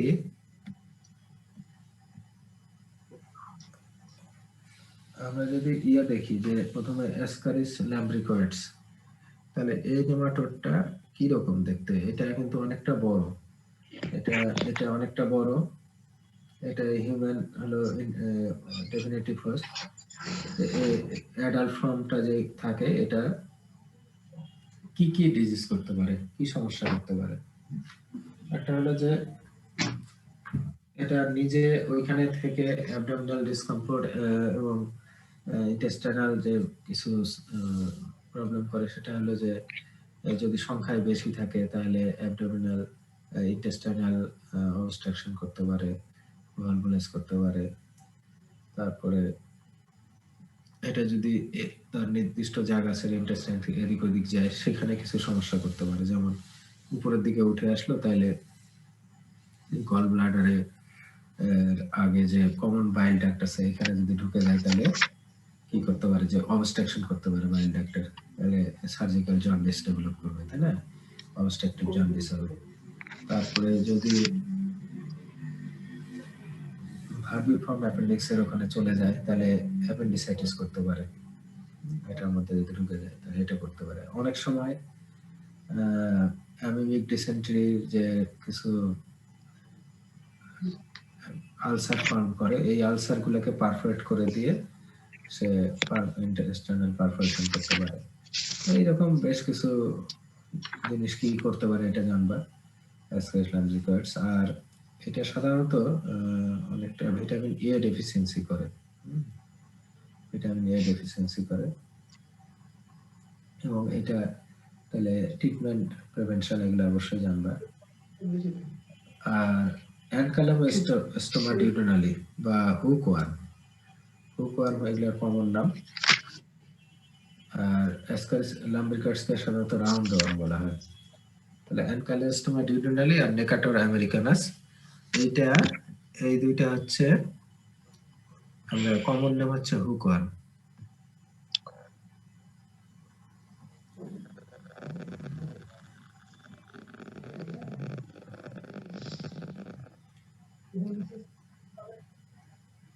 এটা এই হুকওয়ার্ম গুলার আমাদের দেশে যেটা কমন যে অ্যাঙ্কেলোস্পাটিডিনালি, এগুলো কি প্রথমে জিজ্ঞাসা করা যে কি ধরনের অ্যানিমিয়া করে। তো এখন অ্যানিমিয়া কজিং প্যারাসাইট যদি এভাবে প্রশ্ন করা হয় তাহলে অনেকে এটা ওটা বলে। আগে এই দুইটার নাম আগে বলবা। সবসময় অ্যানিমিয়া কজিং প্যারাসাইটের নাম জিজ্ঞাসা করলে চুপ করে থাকে অনেকে, তাহলে এই দুইটা অবশ্যই আগে বলবা। এরা তো বেশ অ্যানিমিয়া করে, আয়রন ডেফিসিয়েন্সি অ্যানিমিয়া করে। তো কিভাবে করে? তাহলে এই ওয়ার্মগুলো সংখ্যায় অনেকগুলো থাকতে পারে। তাহলে এরা এদের ফিডিং হ্যাবিটটা কি, যে এরা বিভিন্ন জায়গায় মাল্টিপল পাংচার করে এবং এদের এই স্যালিভারি গ্ল্যান্ডে এক ধরনের কোয়াগুলেন্ট থাকে। ফলে কি হয় যে এখানে রক্ত জমাট বাঁধতে চায় না, ফলে ওখান থেকে ওরা খায়, খেয়ে ওরা স্যাটিসফাইড হয়ে যাওয়ার পরেও দেখা যাচ্ছে যে ওখান থেকে ব্লিডিং হচ্ছে। এই কারণে অ্যানিমিয়াটা বেশি হয়। আর এদের ইনফেক্টিভ ফর্ম খুব ইম্পর্টেন্ট, কারণ এদের লাইফ সাইকেলটা এই জন্য করবা যে এরা কিন্তু স্কিন পেনিট্রেশনের মাধ্যমে আসে। মানে আমরা অন্যান্য অনেক ওয়ার্মের আমরা দেখতেছি যে ফিকোরাল রুটে খাওয়া কন্টামিনেটেড ফুড ড্রিঙ্কস এর মাধ্যমে আসে, কিন্তু এই ওয়ার্ম কিন্তু আমরা জানি যে স্কিন পেনিট্রেশন করে আসে। আর একটা আছে স্ট্রাঙ্গলেট স্ট্রাটোরালিস, এই কয়েকটা ওয়ার্ম আছে, এরা হাতে পায়ের স্কিনকে পেনিট্রেট করে আসে, যে খেতে খামারে কাজ করে। এদের সয়েলে এদের একটা সাইকেল থাকেই এই ওয়ার্মগুলোর। যেহেতু যেসব দেশে, আমাদের দেশেও আছে গ্রামে গঞ্জে অনেক সময় খোলা জায়গায় মলত্যাগের অভ্যাস আছে, ফলে এই মাটিতে এদের ওয়ার্মের রেগুলার লার্ভার স্টেজে ফাইলারিফর্ম লার্ভা, এটা হলো ইনফেক্টিভ ফর্ম। তারপরে তোমার এখান থেকে আর জানতে হবে কি স্কিনে কি করতে পারে। স্কিনে গ্রাউন্ড ইচ বলে এটাকে, যেখান দিয়ে ঢুকছে এটা দিয়ে এই জায়গাগুলোতে এক ধরনের ইচিং, ইরাপশন, ডার্মাটাইটিস হয়। তাহলে লার্ভা দিয়ে এই ধরনের ডিজিজ হয়, অ্যাডাল্ট ওয়ার্ম দিয়ে কি ডিজিজ হয়, এগুলোর এরকম প্রশ্ন আসে অনেক সময়। আচ্ছা, তারপরে আমরা আসি এন্টারোবিয়াস ভার্মিকুলারিস। এটা এক ধরনের নেমাটোড। এটার একটু পিকুলারিটিস কি, এটা কিন্তু এর এগ ডিম দেওয়ার নেচারটা একটু অন্যরকম। এটা পেরিয়ানাল রিজনে ডিম পারে, ফলে কি হচ্ছে যে এটা একবার বাইরে এসে ডিম পারতেছে, তাহলে এর ডায়াগনোসিসটা একটু অন্যরকম হবে। আমরা কিন্তু পেরিয়ানাল সোয়াব ছাড়া সোয়াব নিতে হবে ডায়াগনোসিস করতে গেলে। আচ্ছা, এইখানে এই যে অটো ইনফেকশনের একটা ব্যাপার আছে, মানে এই যে বাচ্চার একবার হয় এর সহজে ভালো হতে চায় না, কারণ এই যে পেরিনাল রিজনে ইচিং থাকে, এই হাতের নখের মাধ্যমে এর এগ আবার সে কখনো মুখে দিয়ে খেয়ে ফেলে, ফলে এই একই ব্যক্তির শরীরে, মানে এই বাচ্চার শরীরে আবারও ইনফেকশন হয়। এই যে স্ট্রাঙ্গুলেট স্ট্রাকোলারিসও কিন্তু অটো ইনফেকশন করে, ইন্টারভিয়াস ভার্মিকুলারিসও অটো ইনফেকশন করে। তাহলে ডায়াগনোসিস করতে গেলে আমরা কিন্তু এখানে স্টুল বলতে পারবো না, আমরা পেরিয়ানাল সোয়াব বলতে হবে। স্টুল অন্যান্য অন্যগুলো যেমন অ্যাসকারিস লাম্ব্রিকয়েডস, অ্যানকাইলোস্পাইডিনালি, ট্র্যাচুরিস, ট্রেচুরা, এইগুলোর কথা আমরা বলবো যে স্টুল কালেকশন করে আমরা স্যালাইন প্রিপারেশন করে আমরা ডায়াগনোসিস করতে পারবো, কিন্তু এন্টারোবিয়াস ভার্মিকুলারিসের ক্ষেত্রে পেরিয়ানাল সোয়াব বলতে হবে। তাহলে এইগুলা একটু সবগুলোই দেখবা এইভাবে। ট্র্যাচুরিস, ট্রেচুরা, এটাকে যে হুইপ ওয়ার্মও বলে, এটা লাইফ সাইকেল আমরা কয়েকদিন আগে ক্লাস নিলাম ওই তোমাদের পরে ব্যাচে, তোমাদের আমি নিয়েছিলাম হয়তো, ওইগুলা একটু দেখবা তোমরা। আর এরপরে আসে এইগুলো গেল ইন্টেস্টাইনাল নেমাটোড, আর কিছু আছে টিস্যু নেমাটোড। সব নেমাটোড জানতে চাইলে দুই ধাপে ভাগ করে বলতে বলা হয়। তো তাহলে টিস্যু নেমাটোড কি কি আছে এখানে, মানে তোমাদের যেটা পড়ানো হয়েছে যেমন হলো উচেরিয়া ব্যাংক্রপ্টি, লোয়া, তো তারপরে তোমার অনকোসার ভালভুলাস, এই ধরনের বিভিন্ন টিস্যুতে বিভিন্ন ওয়ার্মের নাম আসবে। তার মধ্যে সবচেয়ে বেশি ইম্পর্টেন্ট হলো যে উচেরিয়া ব্যাংক্রপ্টিক, যেটা যেটা কি করে, এটা ফাইলোডিয়াসিস করে, তাই না? আর এই ফাইলোডিয়াসিস আবার কয় ধরনের আছে, একটা হলো যে ক্লাসিক্যাল ফাইলোডিয়াসিস আর আরেকটা হলো অকাল ফাইলোডিয়াসিস, তাই না? তাহলে এইগুলার পার্থক্যগুলো জানবা। আর ফাইলোডিয়াসিসে আসলে কি হয়, যেমন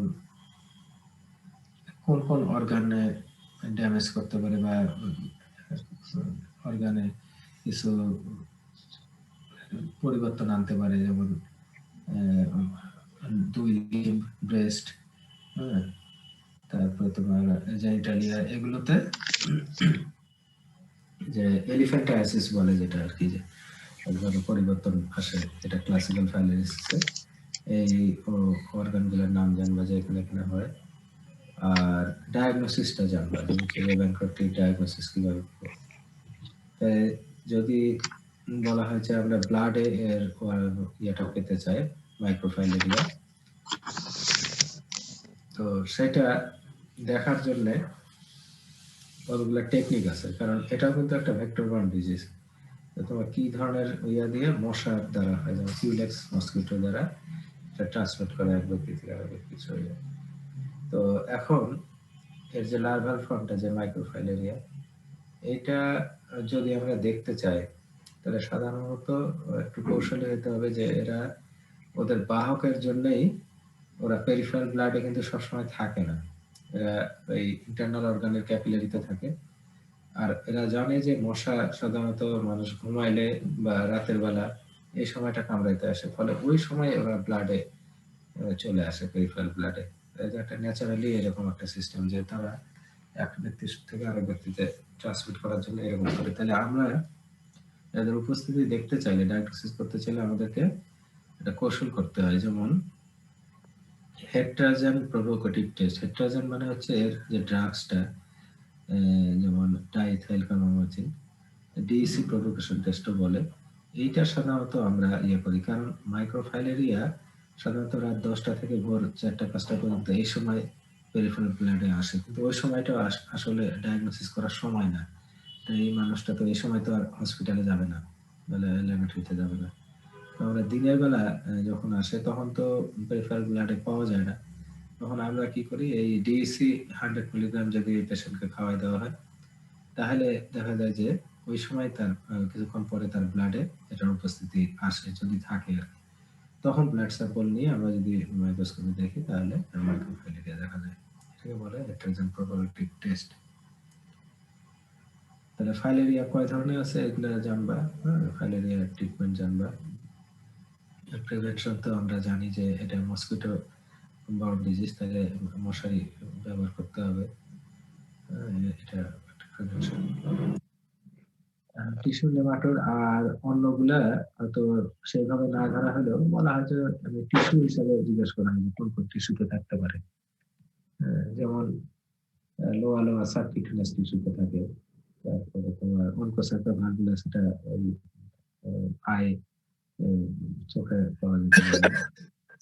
তারপরে আরেকটা আছে তোমার ড্রাকনকুলাস মেডিয়েন্সিস, এটা সাবকিউটেনিয়াস থাকে, এটাও একটা আমাদের দেশে কমন না, এটা সাধারণত খুব আগে পাকিস্তান, ইন্ডিয়ার কিছু অঞ্চলে পাওয়া যেত।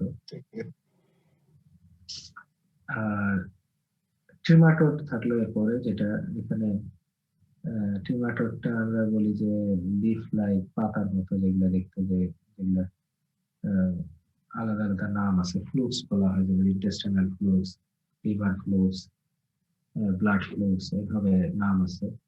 তো এইগুলার একটা নাম আর কি জানবো, যে লিভারে কি কি থাকে, যেমন ফ্যাসিওলাইসিস, ফ্যাসিওলা হেপাটিকা, ফ্যাসিওলাইসিস বাস্কি, তারপর প্যারাগোনিমাস ওয়েস্টার্ন, মানে যেটা লাং ফ্লুক্স বলে নামে পাওয়া যায়। ব্লাডে যেমন আছে তোমার, নামগুলো একটু কঠিন মনে রাখতে হবে। হ্যাঁ বলো, কে কিছু বলতে যাচ্ছিলেন? মানে এই টিউমাটোড গুলা তোমরা অন্তত নামগুলা মনে রাখো, যে কোথায় কোনটা ডিজিজ করে। হ্যাঁ, ফ্লুক্স হিসেবে নামগুলো মনে রাখবা।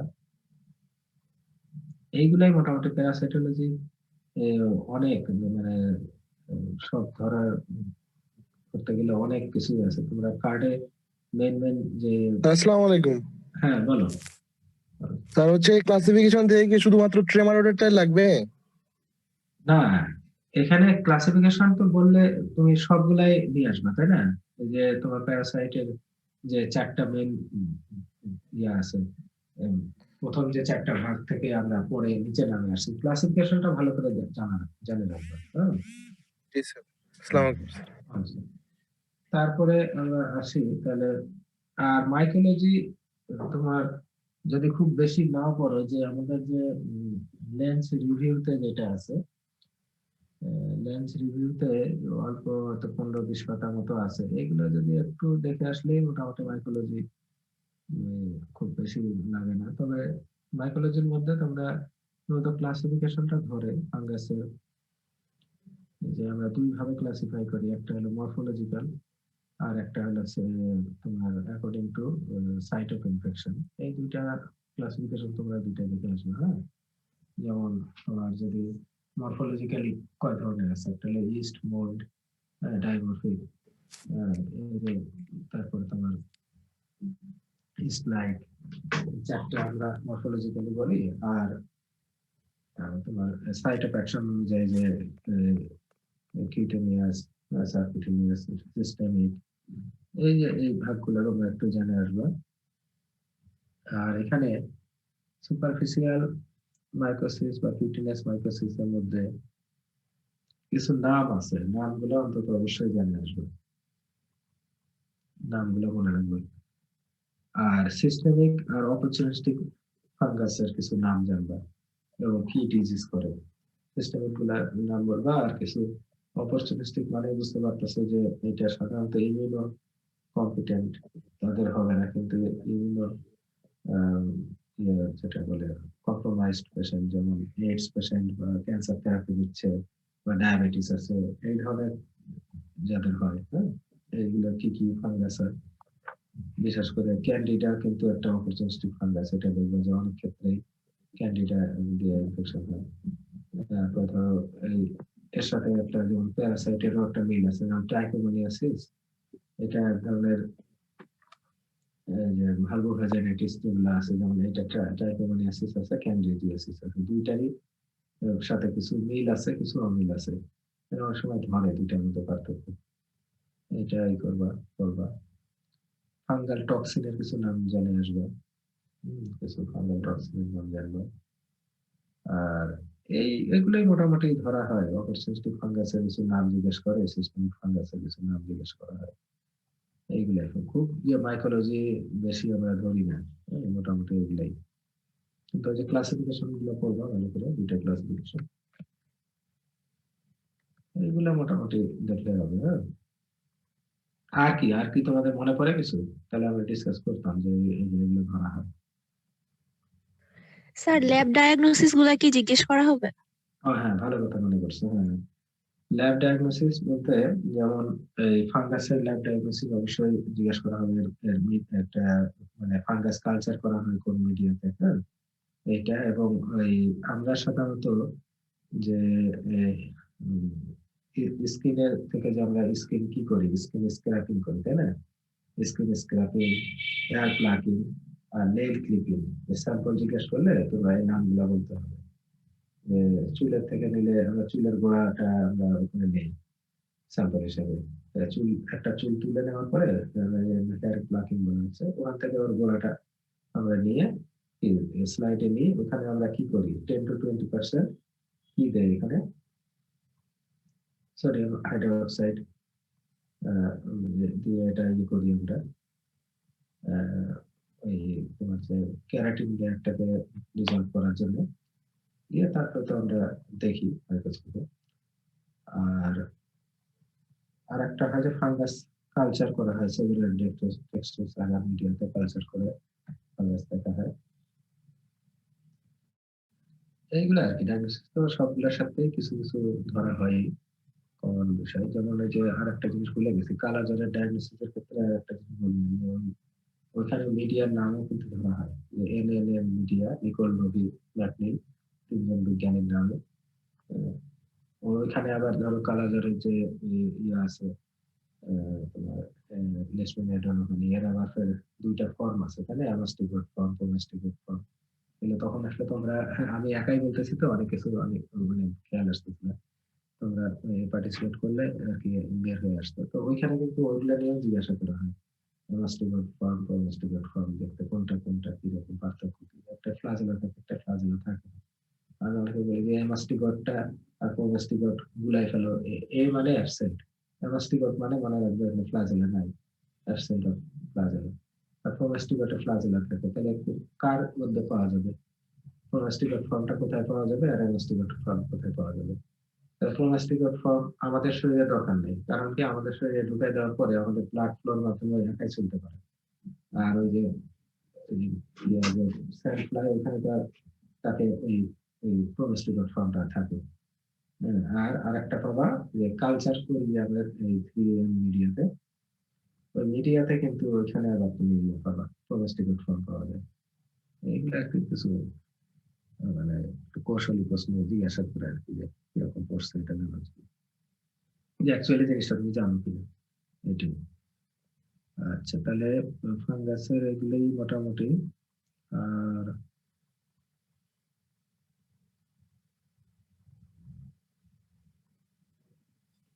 ফাঙ্গাসের নাম টাম গুলা সব দেখে আসো আর কি, যেটা বললাম দুইটা তো ক্লাসিফিকেশন তো ইম্পর্টেন্ট খুবই। ফাঙ্গাল স্পোরের নাম জানতে চাইতে পারে, অ্যাসেক্সুয়াল স্পোর আছে, সেক্সুয়াল স্পোর আছে, আগে জানতে চায় না, এগুলো দেখে আসতে পারে।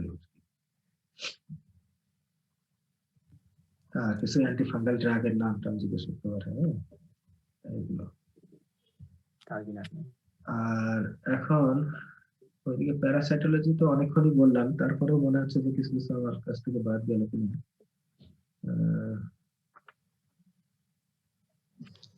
স্যার বিভিন্ন এগের ফিচার গুলা কি জানতে হবে?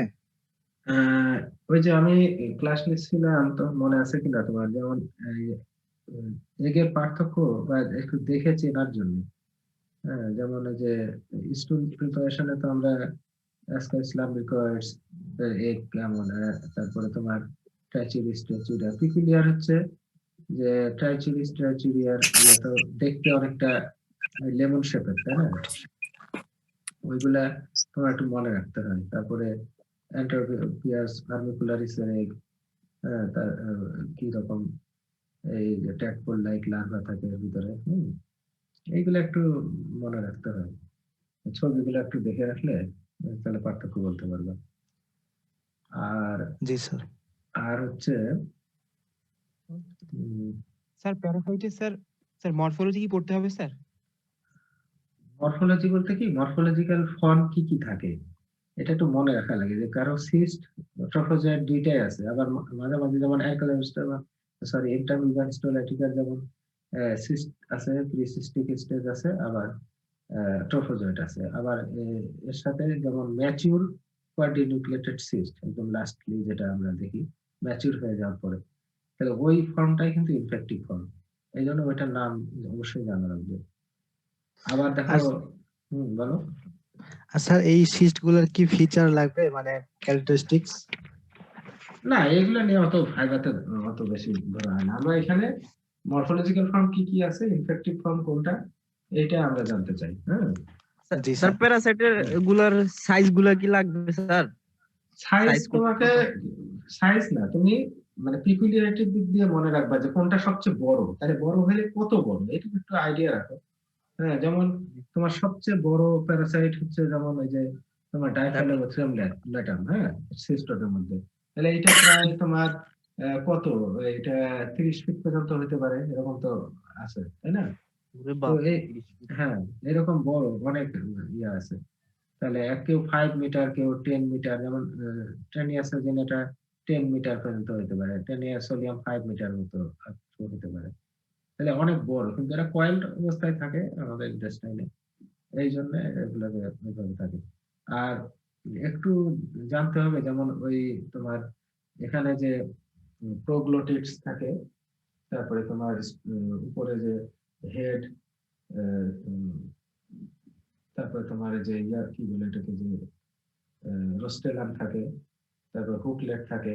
কার কোনটা দুটোর মধ্যে একটু ডিফারেন্স আছে, একটু ছবিগুলা দেখো আর কি, সার্জেন্টরা আসলে ডিফারেন্স আমরা কিভাবে করি, ওই যে একটা প্রোগ্লোটিডস, যেটা ম্যাচিউর প্রোগ্লোটিডস সবার শেষে একটা মানে স্টুলের সাথে পাস করতে থাকে হিউম্যান বডিতে থাকা অবস্থায়, তখন ওই স্টুলের আমরা কিন্তু এগুলোর এক সাধারণত পাই না, এইগুলো পাই টেনিয়া সার্জেন্টা বা সোলিয়ামের যে টার্মিনাল প্রোগ্লোটিডস, সেটা দেখতে কেমন, ওইটার মধ্যে একটু ডিফারেন্স আছে। যেমন এর মধ্যে যে গ্রাভিড ইউটেরাসের যে ইউটেরাইন ব্রাঞ্চ গুলো থাকে, এটা সোলিয়ামের ক্ষেত্রে কম আছে, 5 থেকে 10টা, আর ওইটা মনে হয় তোমার আরো বেশি, 15 থেকে 30টা এরকম সাইলেন্টের ক্ষেত্রে।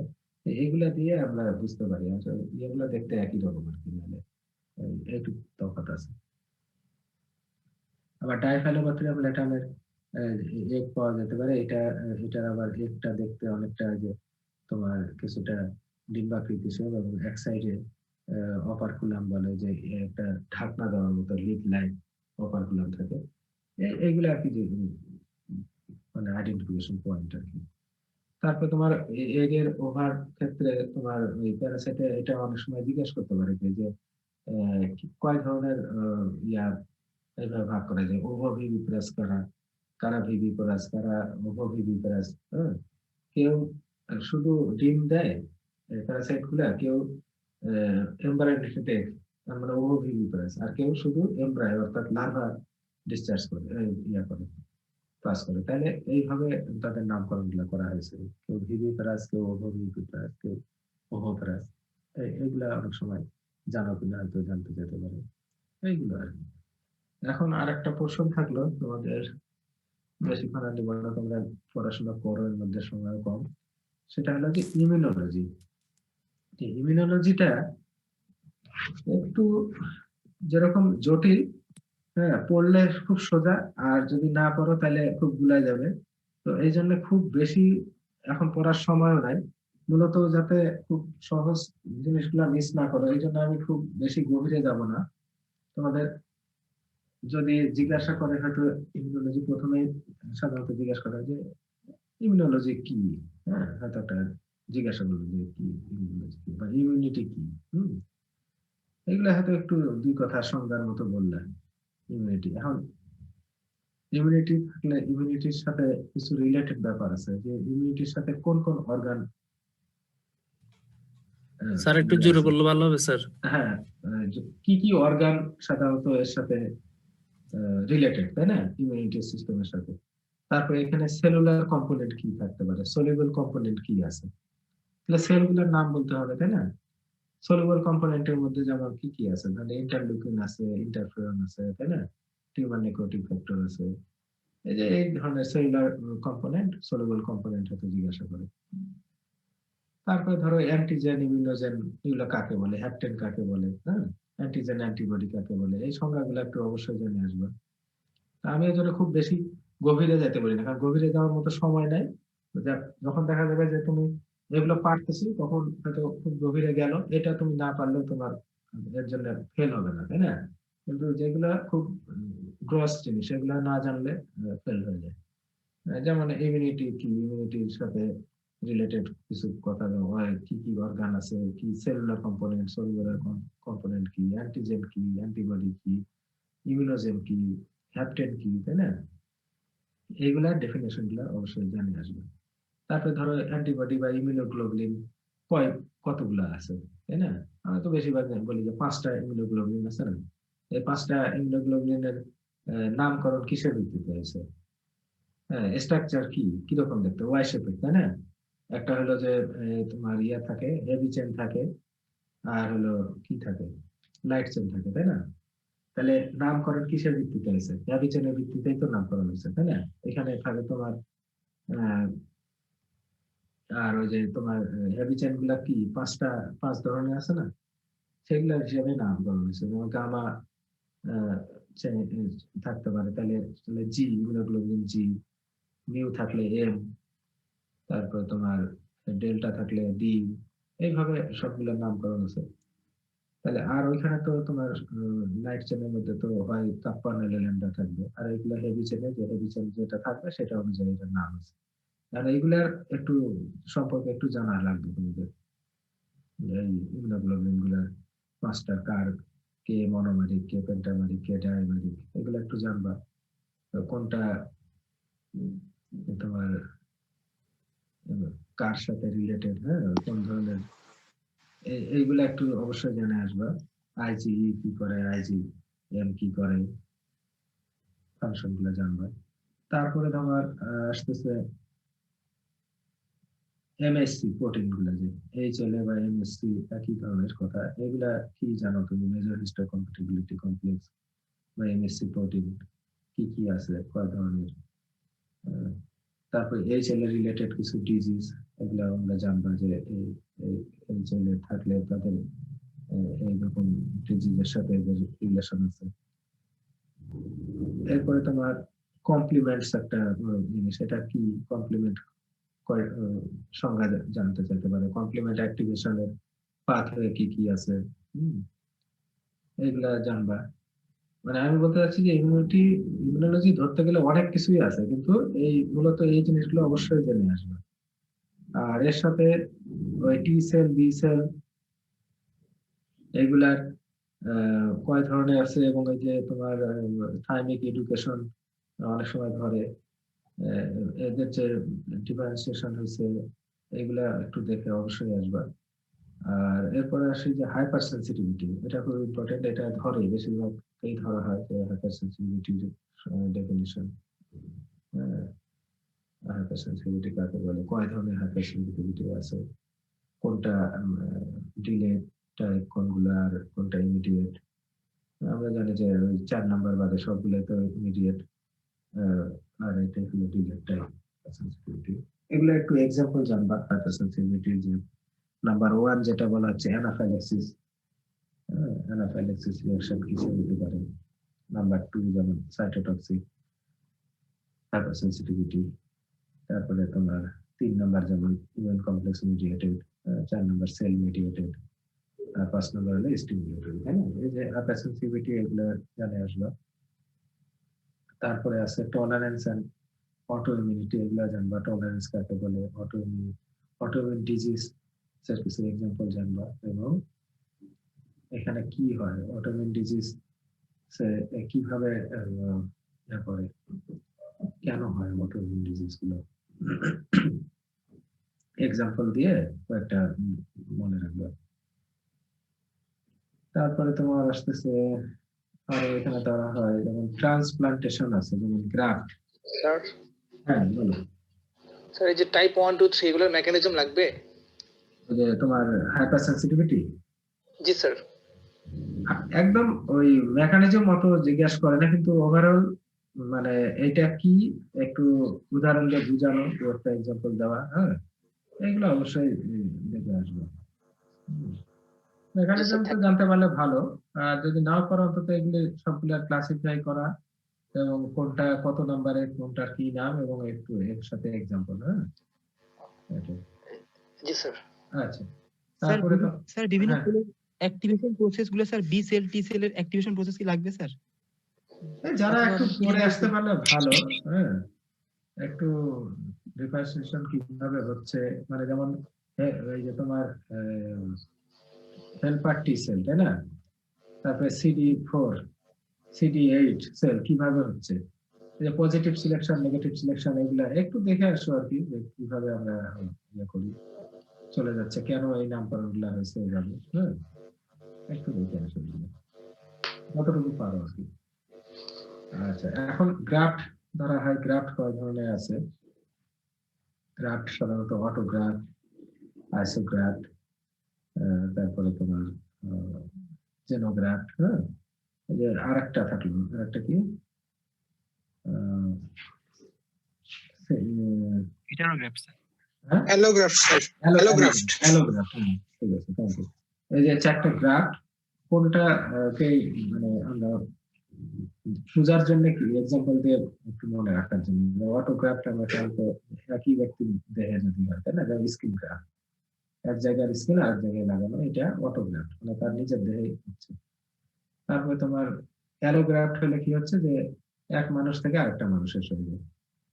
আর আইসোগ্রাফটটা শুধুমাত্র একটু পিকুলিয়ার, এটা অনেকে খেয়াল করতে পারে না, ভুলভাল করে। এটা হলো শুধুমাত্র আইডেন্টিক্যাল টুইন। হ্যাঁ, ওটাও এক ধরনের অ্যালোগ্রাফট, কারণ একই ব্যক্তির শরীরে হচ্ছে না, কিন্তু আইডেন্টিক্যাল টুইন। আইডেন্টিক্যাল টুইন মানে যে তার মানে দেখতে একই রকম জন্ম এরকম। টুইন হলে হবে না, আইডেন্টিক্যাল টুইন বলা হচ্ছে। এই যে দুই ভাই বা দুই বোন দেখতে একই রকম জন্ম, এদের শরীরের মধ্যে একজনের অঙ্গ আরেকজনের দেহে প্রতিস্থাপন করলে তাহলে এটাকে বলে আইসোগ্রাফট। অ্যালোগ্রাফট যে কোনো মানুষের মধ্যে। আর জেনোগ্রাফট হচ্ছে অন্য কোনো অ্যানিমাল, অন্য স্পিসিস থেকে নিয়ে যদি মানুষের স্যার কমপ্লিমেন্টের কি পাথওয়েগুলো লাগবে? হ্যাঁ, পাথওয়ে গুলো একটু পড়বা। হ্যাঁ, পাথওয়ে গুলা যে নাম এবং এন্ড প্রোডাক্ট কি, হয়তো যদি ক্লাসিক্যাল পাথওয়ে এন্ড প্রোডাক্ট কি, কিভাবে কাজ করে, কমপ্লিমেন্টের একটু ফাংশন গুলা জানবা। হ্যাঁ, এইগুলো আর কি। তারপরে আসো এদিকে ট্রান্সপ্লান্টেশন গেল, গ্রাফট রিজেকশনের কিছু কজ, কি কারণে গ্রাফট রিজেকশন হয় এগুলো একটু জানবো। তারপর টিউমার ইমিউনিটি একটা আছে, এগুলা খুব বেশি আমরা যাবো না। তারপরে বিভিন্ন ডেফিসিয়েন্সি কি কি ধরনের হতে পারে, ডেফিসিয়েন্সি কি কি ডিজিজ আছে, ডেফিসিয়েন্সি ডিজিজ এগুলো। আর ইমিউনোথেরাপি খুব বেশি ধরা হয় না, এমনি ক্লাসে হয়তো ছোট ছোট ক্লাসে হয়তো নেওয়া হয়েছে যে কি কি, যেমন এই যে থেরাপিতে ইন্টারলিউকিন, ইন্টারফেরন এগুলো ব্যবহার করা হয়, হ্যাঁ, ইমিউনোথেরাপি হিসেবে এগুলা। আর অ্যান্টিজেন অ্যান্টিবডি রিঅ্যাকশনের নামগুলো অন্তত জেনে আসো। হ্যাঁ, অ্যান্টিজেন অ্যান্টিবডি রিঅ্যাকশন কি আছে, এইগুলা কিছু নাম। যেমন ওর মধ্যে কিছু আছে ইম্পর্টেন্ট কিছু দু একটা আছে যেগুলো জিজ্ঞেস করা হয় অনেক সময়। এই জন্য অ্যান্টিজেন অ্যান্টিবডি রিঅ্যাকশনের নামগুলো অবশ্যই জানবে।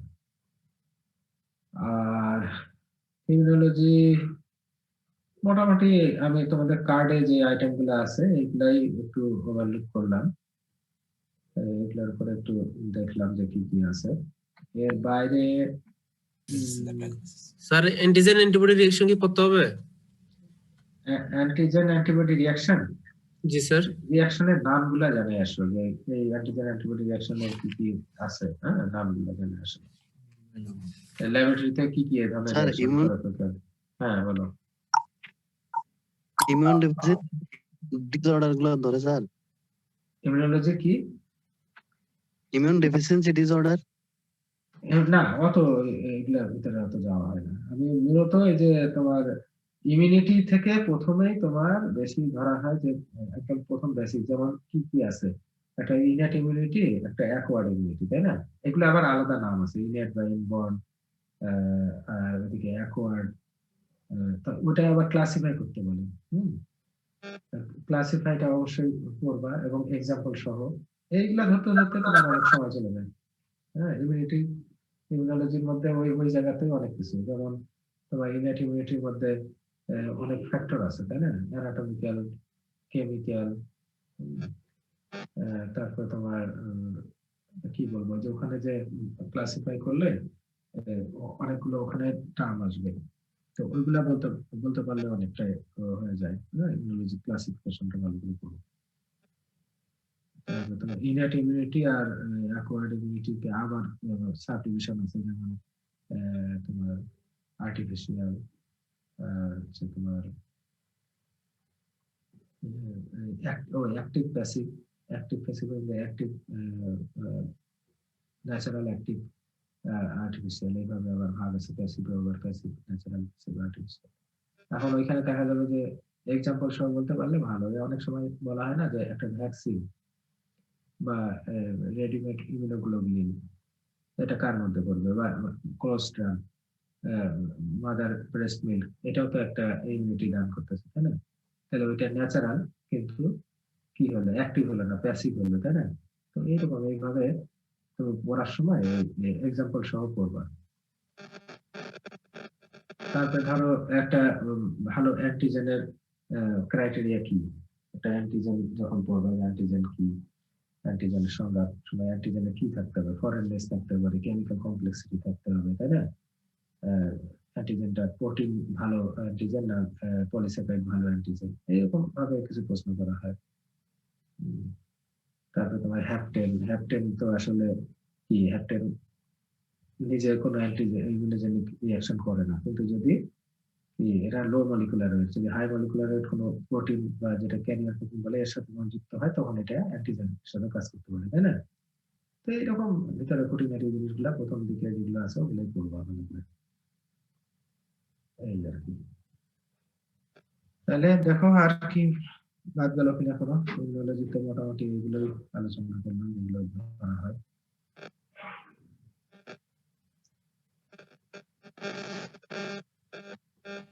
আর তোমাদের কি ওই জঙ্গল স্যার কি ইমিউনোলজি কিছু বলছে? আমাকে আমাকে না স্যার কিছু বলেন নাই। বলে নাই না, আমাকে বলছিল যে আমি ওগুলা পড়ানোর সময় ওগুলো কিছু ডিসকাস করবো কিনা। তাই আমি বললাম যে করলে করতে পারেন, না হলে তো ওটা তো আপনার গ্রুপে থাকে না, উনি তো ধরবে ওনার গ্রুপে যে 2 জন বসবে, সেখানে তোমার ব্যাকটেরিওলজি, ভাইরোলজি, তাই না, আর ক্লিনিক্যাল ধরবে।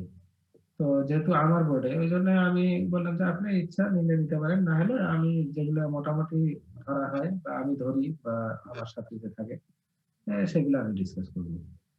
তো ইমিউনোলজি পোর্শনটা দেখা যায় কি আমরা ডিফারেন্স পড়তে হবে। হ্যাঁ বলো, বুঝতে পারলাম না। বি সেল এবং টি সেলের ডিফারেন্স পড়তে হবে। হ্যাঁ পড়ো একটু, ওই যে বললাম যেগুলো প্রাথমিক বেসিক জিনিস, তো আমি ওগুলা অত ইয়েতে মানে প্রথমেই বললাম ওই জন্য যে এই যে যখনই সেলুলার কম্পোনেন্ট আসবে ইমিউন সিস্টেমের, তখন তোমার T cell, B cell, natural killer cell, হ্যাঁ, তারপরে তোমার এগুলা কি কি আছে এগুলা একটু সম্পর্কে একটু পড়বা।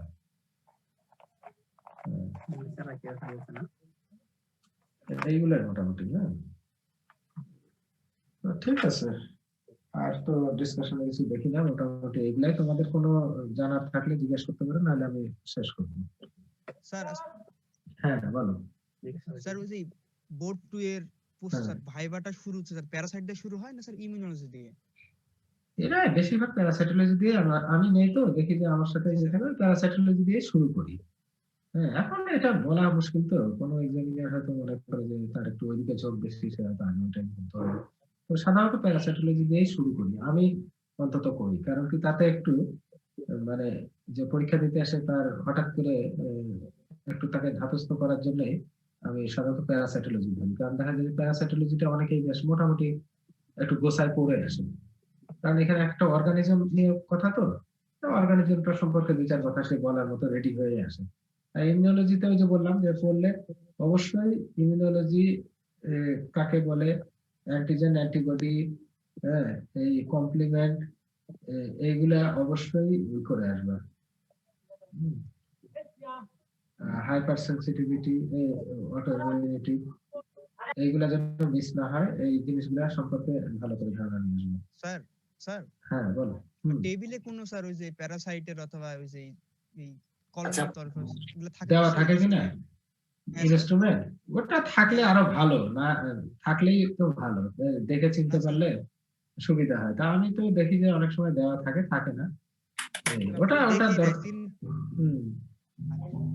কখনো দিয়ে রাখা হয়। স্যার প্র্যাকটিক্যাল সম্বন্ধে স্যার একটু ধারণা। ও আচ্ছা, প্র্যাকটিক্যাল স্যার আমাদের কি স্যার কার্ড থাকবে স্যার? কার্ড তোমাদের কাছে তো দেওয়া হবে না, আমাদের কাছে অনেক সময় থাকে, একটা নিয়ে বসি যে তাহলে সুবিধা হয় প্রশ্ন করতে। জি স্যার এবার কি কার্ড থাকবে? হ্যাঁ হয়তো কার্ড থাকবে। আমি যে কার্ড তোমাকে বললাম যে কার্ডে তোমার যে আইটেম গুলো আছে প্যারাসাইটোলজির, এগুলা যে নামগুলো আছে না, এগুলা ভালো করে একটু খেয়াল করবে।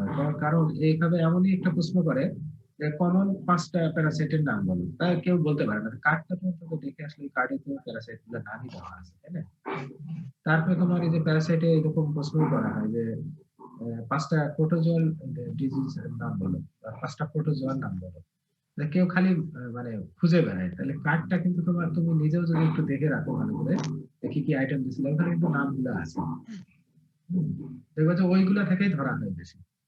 স্যার প্র্যাকটিক্যাল সম্বন্ধে স্যার? হ্যাঁ প্র্যাকটিক্যাল সম্বন্ধে একটু বলি, এটা অবশ্য ভালো কথা মনে করছো।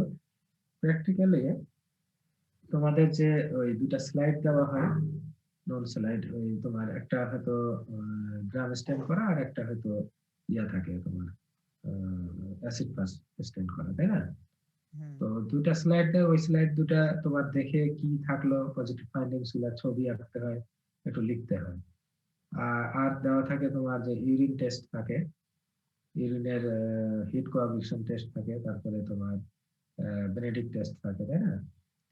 আর আর কি থাকে ওখানে, মূলত এইটুকুই তো মনে হচ্ছে, আর কি থাকে। আর এমনি তোমাদের স্পটিং যেটা, সেটা আমি বলতে পারবো না, একদিন এক একটা দেয়, ওটা তো তোমরা আলাদাভাবে প্রস্তুতি নিয়েই রাখো, যেগুলো স্যাম্পল দিয়ে যে সাইক্লিক অর্ডারে ঘুরে ঘুরে করা হয় স্পটিং। ওইটা বাদ দিয়ে আমি যেটা মূল পরীক্ষাটা বললাম যে এই জিনিসগুলোই থাকে।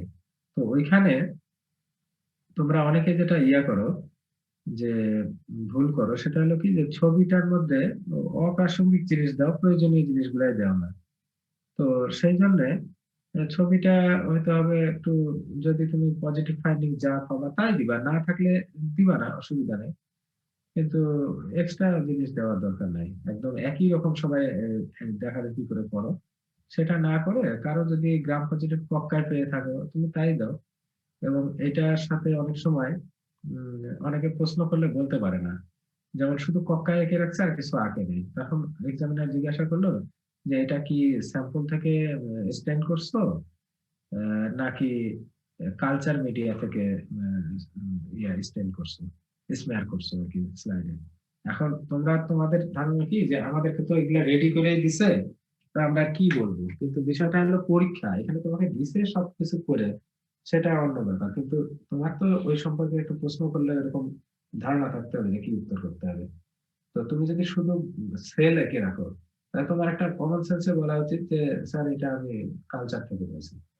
আর যদি তুমি ওখানে পাস সেল, এপিথেলিয়াল সেল এগুলা যদি এঁকে রাখো, হ্যাঁ, হিউম্যান বডির পার্টস যদি কিছু রাখো, তাহলে কিন্তু মাথায় নিতে হবে যে এটা তাহলে আমার বলা উচিত যে স্যাম্পল থেকে স্যার স্মেয়ার করছে।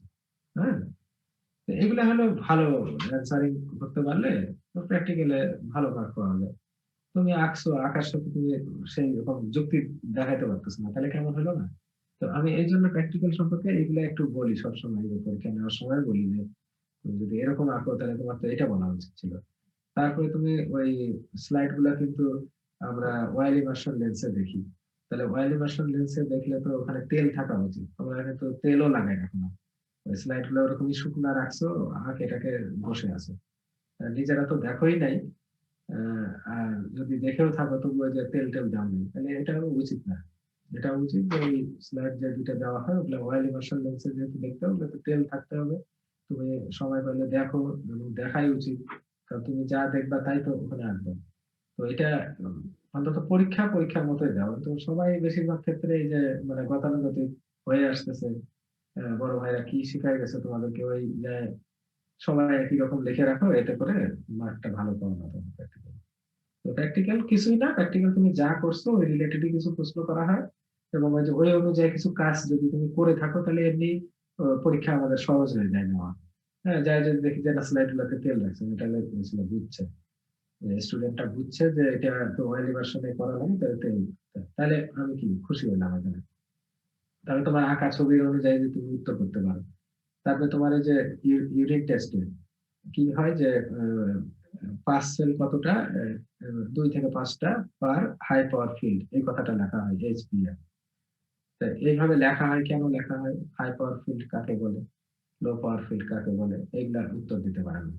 তাহলে তুমি যেটা 40 তে দেখছো সেটা হাই পাওয়ার, তাই না? লো পাওয়ার হচ্ছে 10, আর ওইটা 100 যেটা সেটা তো ওয়াইল ইমার্শন লেন্স বা ওটা তো 100 পাওয়ার দেখছো।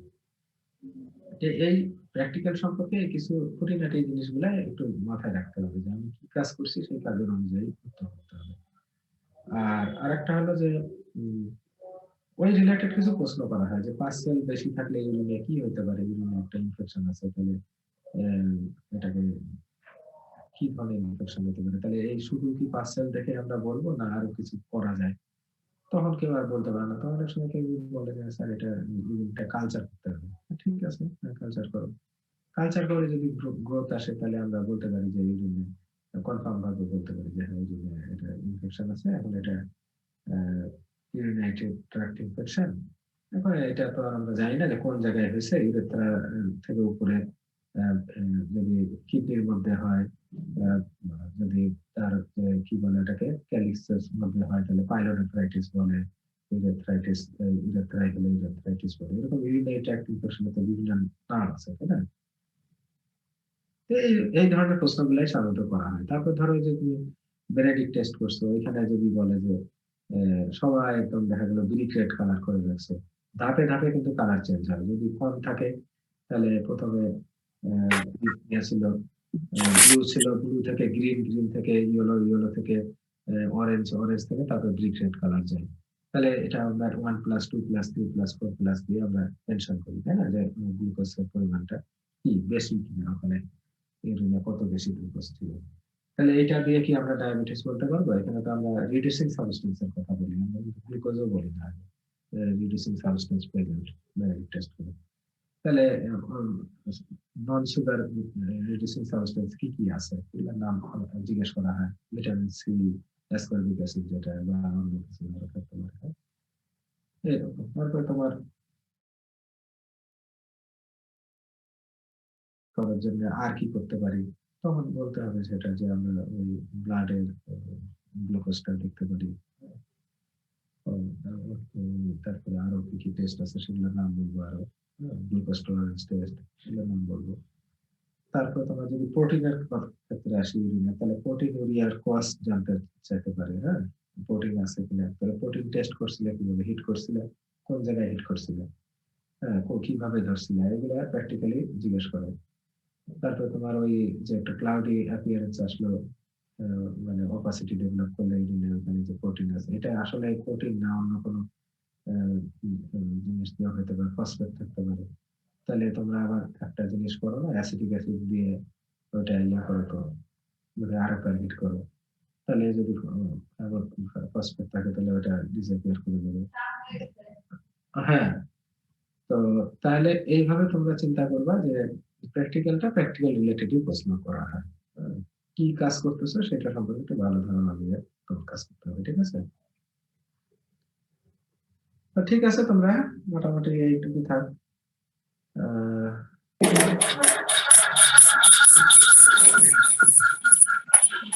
তাহলে তোমরা প্রস্তুতি নিতে থাকো। হ্যাঁ, মোটামুটি আজকে আলোচনা এখানে রাখলাম। সবাইকে ধন্যবাদ। আচ্ছা, ধন্যবাদ স্যার। আসসালামু আলাইকুম স্যার। ওয়ালাইকুম আসসালাম। আসসালামু আলাইকুম স্যার।